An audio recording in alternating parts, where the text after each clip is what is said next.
All right, hello everyone, and thank you for joining this super exciting session today. My name is Rylan Urban, And I'm Lindsay Edelman. and together we lead the climate risk practice for the Americas region at EcoAct and Schneider Electric. What that means in practice is that we oversee all of our ongoing projects with our clients, which vary from public to private clients, various sizes, could be 10 sites, 10,000 sites from nearly all sectors, especially food and bev, pharma, retail, manufacturing, sort of you name it. Last thing I'll say is that EcoAct is now part of the Schneider Electric sustainability business. So Lindsay and I are on one team, and our combined capabilities allow us to specialize in decarbonization, climate risk analysis and compliance, and sustainable and resilient business transformation for our clients. So we are live in the chat today. If you have any questions, you can go ahead and throw those in the Q&A panel. We'll try and answer those as we go, but if we can't get to them, we will follow up with an email after the event. Perfect. Thanks, Ron. So today we will be exploring the somewhat murky space, between climate compliance and climate resilience, and what it feels like to push beyond what I call the compliance barrier. Yeah, no, I'm super excited for our conversation. So maybe just to get us started, Lindsay, do you want to just go ahead and get out in the air, sort of any trends, any sort of key messages that you want to kind of start our conversation with? Yeah, absolutely, definitely. I think that's quite important. And before we get into the thick of it, I think we should just say, what's on everyone's mind. I hope it's not too uncomfortable, but the global geopolitical and macroeconomic state is tense, to say the least. We can all feel that it's all over the world. It's not just within the Americas, and it's directly affecting how companies, are thinking about the future. It's directly affecting how they communicate internally with their employees, not just employees, but their leadership, the board, and externally with their investors, their customers. But it's also affecting how they allocate capital, how they allocate budget internally for different initiatives. Yeah. No, and actually, I think it is actually creating some conflicting messages for organizations. The California SB 261 requirements is a perfect example of that. Whereas literally every week I come across clients who are just realizing now that regulation applies to them, and we have a very short time frame to sort of jump on that, right? Disclosure is due at the end of the year, and I think that speaks to sort of the uncertainty and messages that we're getting from different angles here. You're so right. We've observed so many challenges, and challenges, I should say, changes also in the climate compliance space. Whether it's the indefinite pause of the SEC rule implementation, CSRD omnibus as an example, T253 delayed guidance, and it's causing folks to feel, in some cases, I'll say in some cases, that the regulation is not so urgent.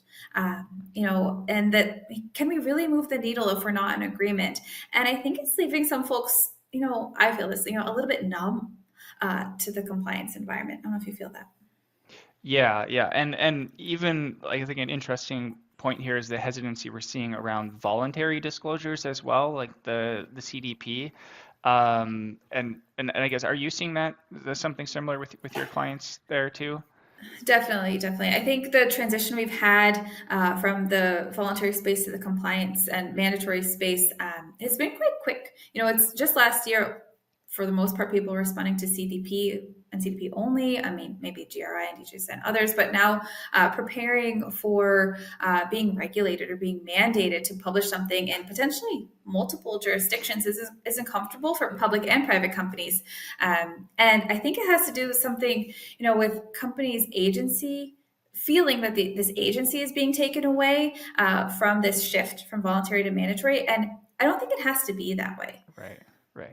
Okay, so given that context that you just set there, where this regulatory environment is sort of fast evolving, quickly changing, I guess, how are companies grappling with this sort of set of expectations, and then sort of how would you recommend that they navigate this? Yeah, absolutely. So definitely we'll get into some of the recommendations here in a bit. But as far as kind of how they're dealing with this and are just kind of sitting with this these feelings of numbness or what have you. Um, so many times I've received the question, what's the bare minimum? And I think these statements are all indicative of this sentiment amidst the market. One, there's distrust with the regulatory bodies. This is new, and there have been a lot of changes. So they're not quite fully trusting in everything that's coming out. Two, companies are not having the strongest stance in terms of how important or urgent the regulation is. Maybe because it's new, but I think there's something more there that there seems to be a shift in kind of feeling very strong in their stance. And then third is this denial around, like I said before, the minimum. Like, what really is the minimum? And I can say it's quite a lot. If you've read CSRD, you would know, and I know you have. But there is one thing I think that's good news, is that there's consistent acknowledgement that this is hard, and I think there's some feeling of comfort with company, and it's hard to do once, but it's even harder, I think, to keep current. What are some of the downsides of this approach? That of maybe waiting and see, just kind of following the minimum path. Yeah, I mean, that's an excellent point, because I hear clients, say the same thing sort of over and over again, and I think that if you're chasing the minimum requirements, or even to an extent, if you're sort of chasing the disclosure, it's going to end up being a source of confusion for your organization because of how quickly things are evolving and changing. And instead of doing that chasing, it's much more productive and can add a lot of clarity for your company, if you just sort of clarify the vision or the intent for what you want to get out of the exercise that is the fundamental component of the disclosure. And something that I want to ask you about later, and another way you could phrase it as sort of creating a lighthouse approach, defining what you want to get out of it, and going for that sort of regardless of kind of how the external requirements are changing. But if you are sort of chasing the minimum, sort of chasing the disclosure, there's a lot of risks that can come along with that. I think you mentioned one already around non-compliance. So the fines, SB 261, for example, has those mechanisms in place. The bigger thing for me, I think, is the reputational risk that you take on as an organization. And the reason I think that is because regulations follow a long evolution from voluntary frameworks like TCFD, Greenhouse Gas Protocol. And I think a lot of companies in North America are already reporting against those voluntary frameworks. So now we're shifting towards mandatory disclosures. If you're not able to keep up with that, I think you're kind of behind the game. Also, I think as an organization, if you're still talking about climate risk and you don't really know what that means for you, and you're not able to be specific about the exact physical and transition risks that your organization is impacted by, and what you can do about them, I feel like that must be a very uncomfortable position to be in. How can organizations sort of navigate this regulatory uncertainty, and think about it maybe as more of an opportunity? Totally. With every risk, there is an opportunity. All right, we like to say that, anyways. And so I think about what I'll call this, systematic integration of adaptation, and that's ultimately what we're kind of going for with this lighthouse ideology. And I think about that in four different capacities: intent, which Riley already talked about a little bit, mindset, value, and vision. So first, with the intent, we just bring it back to basics. Why are we doing this? We're not necessarily doing this just because California said we should, or CSRD are saying we should, but this has been around for a while. So TCFD, what was TCFD's objective? The whole point of TCFD was, transparency to inform investors' decision making, so that we could allocate capital responsibly in order to, pay for and enable an orderly transition, I think, is the key to a lower carbon economy. So decarbonization, reducing scope 1, 2, and 3 emissions. And with this transition, all companies will have some risk. It's coming up in DMAs all over the place. It's a material topic, right? So keeping that intent in mind is critical. And then it's about moving from reactive, which is normal when you have a new mechanism or a new ask or regulation, reactive to proactive. How do we get to the proactive state? That's the goal here. And how do we create or harbor a growth mindset and ability of thinking that we can actually make a difference? So many times you may have conversations with friends or people outside who don't work in this space all the day long, and they say, I don't think companies are really doing a whole lot. Well, I think they're wrong, and partly I think they don't necessarily get to see all the great work that folks are doing in this space. But if we should have that mindset, and if we have that within our organizations, our employees have that, the board has that, that kind of mindset starts to trickle down into the public space as well. Yeah. The third piece I mentioned, was around value, making it worth your while. So finding some fun or enjoyment as part of this. I think that's easy for me to say, I suppose, but there's something there. I think if someone asks you to do something, someone asks you to do a chore, but if you find why it's gratifying to you, what the meaning is behind that chore, that completely changes the game. And I think it can actually be quite exciting. And Ron, I think you were saying the other day you've had a client experience with that, actually. Yeah. So to use the word fun when it comes to compliance is we might run into some trouble here, but it was honestly last week I was talking to a client about SB 261 compliance and the climate risk work that needs to be involved, to prepare and disclose there. And they literally used the word excited because they had never like double clicked into climate risk. They've been talking about it internally for years, but they can't really articulate like exactly what it means for their business. And they were excited to sort of go along that journey. And in that way, I think the regulation was almost like the push they needed to get on the path that I think they wanted to be on, but didn't really understand quite how. That things like that like make my day. That's wonderful to hear, especially as a consultant. Oh, that's great. But you also talked about the idea of a lighthouse, and it sounds like they're finding theirs. And your lighthouse, any company's lighthouse, can be and probably should be somewhat different from their peers. I would think, and that's fine.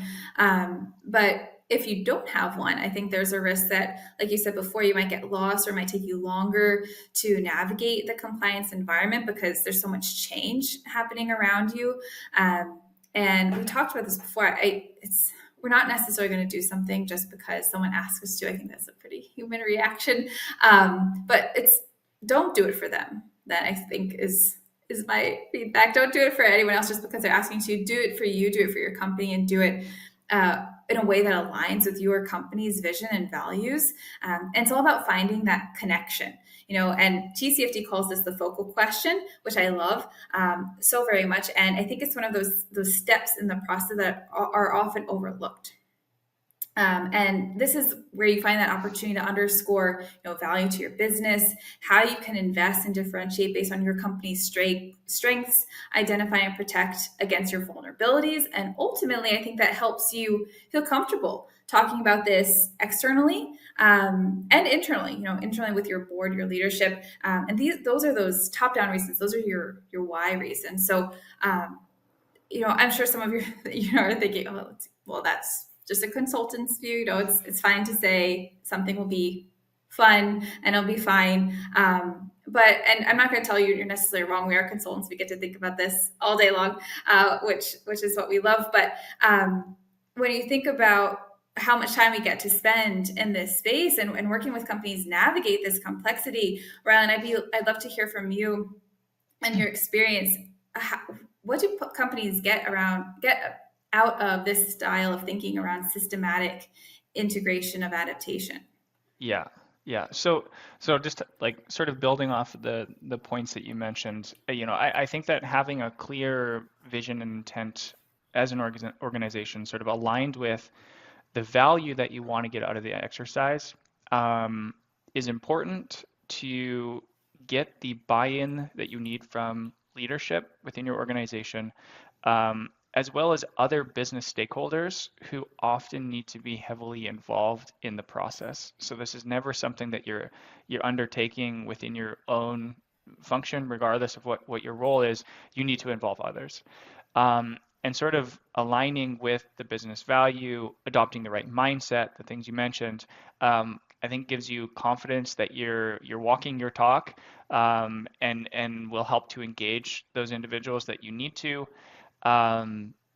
Ultimately, this process is going to result in you uncovering those critical unknowns for your organization that again we referenced earlier to provide you that clarity and confidence. Ultimately, I think what most companies aim to get out of these sorts of exercise is some sort of financial benefit, and whether that is enhanced resiliency within your organization, it could be improved operational resilience, right? So fewer business disruptions resulting from your adaptation actions that you've sort of identified and started to implement. Could be increased customer and stakeholder confidence in your position or your take and the actions that you're taking. Also, I think what I find most interesting as we work and engage our clients on these projects is the unexpected and unintended outcomes that I think can sometimes happen. And one really cool example of that is we were working with a client who was using the EcoAct climate risk modeling platform to assess their financial exposure to physical risks across their sites. And as part of that engagement, they were talking to their internal supply chain function, who realized that they could use that same tool to do supplier screening assessments. So I think that's super interesting because that's an example where sort of the lighthouse for one part of the organization, which is to better understand and communicate your business impacts, might not be the same as the lighthouse for another part of your organization, like supply chain, who just wants to build a more resilient supply chain. So I think those kind of outcomes are really cool when they do happen. Maybe we'll transition to our sort of final questions. And I'll give you a few that I kind of had prepared, Lindsay, and I'll let you sort of take it any direction that you want. As we, what are some practical actions that companies can take? What are some small things they can do now? Maybe some big things they should start working on? Kind of any final thoughts that you want to sort of close with here? Yeah, yeah.